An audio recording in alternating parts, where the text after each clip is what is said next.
Audio clip number 25۔ اس میں انشاءاللہ عز و جل آپ سورہ بقرہ کی آیت نمبر 71 سے لے کر 73 تک تلاوت، ترجمہ اور تفسیر صراط الجنان سنیں گے۔ بسم اللہ الرحمن الرحیم۔ ترجمہ: اللہ کے نام سے شروع جو نہایت مہربان رحمت والا ہے۔ قال إنه يقول إنها بقرة لا ذلول وتثير الأرض ولا تسقي الحرث مسلمة لا شية فيها قالوا الآن جئت بالحق فذبحوها وما كادوا يفعلون۔ ترجمہ: موسیٰ نے فرمایا اللہ فرماتا ہے کہ وہ ایک ایسی گائے ہے جس سے یہ خدمت نہیں لی جاتی کہ وہ زمین میں ہل چلائے، اور نہ وہ کھیتی کو پانی دیتی ہے، بالکل بے عیب ہے، اس میں کوئی داغ نہیں۔ یہ سن کر انہوں نے کہا اب آپ بالکل صحیح بات لائے ہیں۔ پھر انہوں نے اس گائے کو ذبح کیا، حالانکہ وہ ذبح کرتے معلوم نہ ہوتے تھے۔ وما کادوا یفعلون، اور وہ ذبح کرتے معلوم نہ ہوتے تھے۔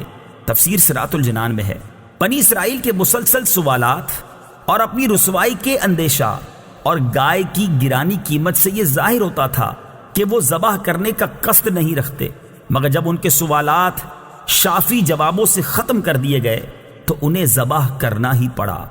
وَإِذْ قَتَلْتُمْ نَفْسًا فَادَّارَأْتُمْ فِيهَا وَاللَّهُ مُخْرِجٌ مَا كُنتُمْ تَكْتُمُونَ۔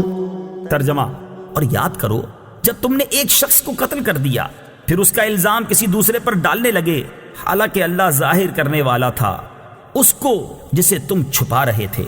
وَإِذْ قَتَلْتُمْ، اور جب تم نے قتل کیا۔ تفسیر صراط الجنان میں ہے یہاں اسی پہلے قتل کا بیان ہے جس کا اوپر واقعہ گزرا۔ فَقُلْنَا اضْرِبُوهُ بِبَعْضِهَا كَذَلِكَ يُحْيِي اللَّهُ الْمَوْتَى وَيُرِيكُمْ آيَاتِهِ لَعَلَّكُمْ تَعْقِلُونَ۔ ترجمہ: تو ہم نے فرمایا کہ اس مقتول کو اس گائے کا ایک ٹکڑا مارو، اسی طرح اللہ مردوں کو زندہ کرے گا اور وہ تمہیں اپنی نشانیاں دکھاتا ہے تاکہ تم سمجھ جاؤ۔ فَقُلْنَا، تو ہم نے فرمایا۔ تفسیر صراط الجنان میں ہے بنی اسرائیل نے گائے ذبح کر کے اس کے کسی عضو سے مردے کو مارا، وہ بحکم الہی زندہ ہو گیا، اس کے حلق سے خون کا فوارہ جاری تھا۔ اس نے اپنے چچا زاد بھائی کے بارے میں بتایا کہ اس نے مجھے قتل کیا، اب اس کو بھی اقرار کرنا پڑا، اور حضرت موسیٰ علیہ السلام نے اس پر قصاص کا حکم فرمایا۔